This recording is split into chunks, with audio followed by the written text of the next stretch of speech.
This is Jordan Bergeron with NewRideAthletics.com here with Head Volleyball Coach Steven Gream. Coach, let's recap the weekend a little bit. You went to Winter Park, Florida. You played in the Rollins College Invitational.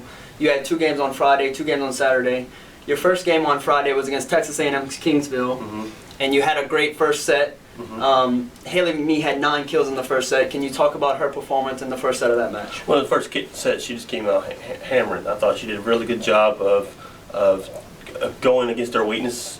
They did make adjustments along the game, but that first set we really took advantage and used the scouting report well by going to the pin and hitting line and hitting the 5-6, the 1-6 split there. I thought she did a really good job there. You ended up losing the match 0-3, but Hannah Rice had an incredible game. She received 24 out of 24 balls. She had a near-perfect match. Can you talk about her performance and her transition from setter to libero? Well, you know, making that transition is similar in certain ways because she's used to using her hands, and that's what she did a lot to help with those receptions. She's really worked hard to accept that role. She still has some learning to do, of course, but I thought she's really made the transition. As the longer the tournament went, the better she got. Not only on service receive, but also on defense, and I think that just gave her confidence, especially after that first set there where she did so well. Now in game 2 you faced Rollins, another game which you fell 1-3, but Taylor Rayoun, the setter, was the story of that game. She ended up with 7 kills and a .455 hitting percentage. Well, Taylor, that was one of the reasons why we recruited her. We wanted an offensive type setter who could not only set the ball to all the spots, but also be an offensive threat so defenses couldn't cheat on her. And that's basically what I told her. I said, Rollins is a good team. They're going to give you a little leeway, and she took advantage of it. The defense was giving her those holes, and they never made the adjustment, and it really paid off. Now on Saturday you fell to UNC Pembroke, and you fell in a marathon match to West Georgia. But is it safe to say that Saturday was Ali O'Banian Day? Oh yes, I mean she did not play like a freshman at all. She came in, she did exactly what we told her to do. She followed the scouting report to a T.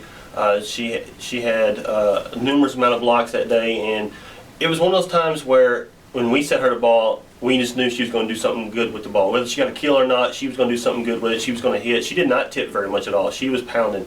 And that's the confidence that we want in all our players, and I thought she had a really good day, and like I said, did not act like a freshman at all. She also had a great day blocking. She did have a very good day blocking, and that's the reason why she won the all-tournament team. And also Amanda Monge, her last game against West Georgia, she ended up with 14 kills of 25 attempts and only 1 error. Well, and that's the Monge we recruited.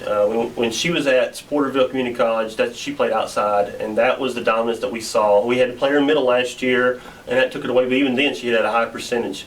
So making a lot of errors is not her forte. The key thing was her making that transition, and by the 4th game, which was West Georgia, she was starting to get into the rhythm that we knew she would.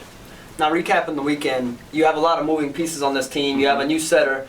You have a transition libero. Can you talk about how your team is getting better and how their chemistry is improving? Well, team chemistry is really good off the court, and we just want to translate that on the court there. As you said, we've got people moving around due to injuries and other things. But I thought that the longer we went, the better we got. Obviously, the marathon game on West Georgia, I mean, we were serving for match point 4 times and just could not pull it out. I thought that Hannah did a really good job again. I thought Monge did a really good job. I thought Ali O'Banian did a really good job. Taylor did a really good job. We just made key mistakes at key times that cost us that match. But I think going into this week, I think that's going to carry over. Now speaking of this week, tomorrow we have our conference home opener against OBU here, 6:30. What are you expecting out of OBU tomorrow? I'm expecting them to be a very defensive team. That's what that's their game. You know, they are not going to let balls hit the floor. We're going to hit balls that we think are going to be kills, and they're going to get them up. The key thing we need to do is just continue to put pressure on them. Keep them uncomfortable, let their defense move around a little bit, and try to find some of those holes, because that's what they do. They play very, very good defense. They block well. They play defense well. Offensively, we just need to mix it up more, and that was what we were starting to do on Saturday of last week. We need to do a better job of cutting down on those unforced errors that we had, serve aggressive, and I think we'll be just fine. Now, moving into this weekend, you have 2 games Friday, 2 games Saturday. You're going into Commerce, Texas. What do you know about the teams there, and what do you plan to expect from your team? I know a little bit because we've played some of those teams in the past. Those are 4 quality teams, which is one of the reasons why we are going to that tournament.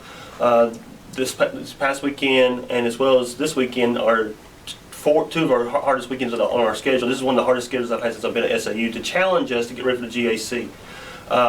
This weekend, I think Dallas Baptist will give us a good game. I've never played Fort Smith, but I've heard a lot of good things about them. And some of the other schools that we're playing this weekend, I mean, they're quality schools that are really going to push us. And I think once we start getting people used to each other and clean up the little problems we had last weekend, I think we'll be just fine.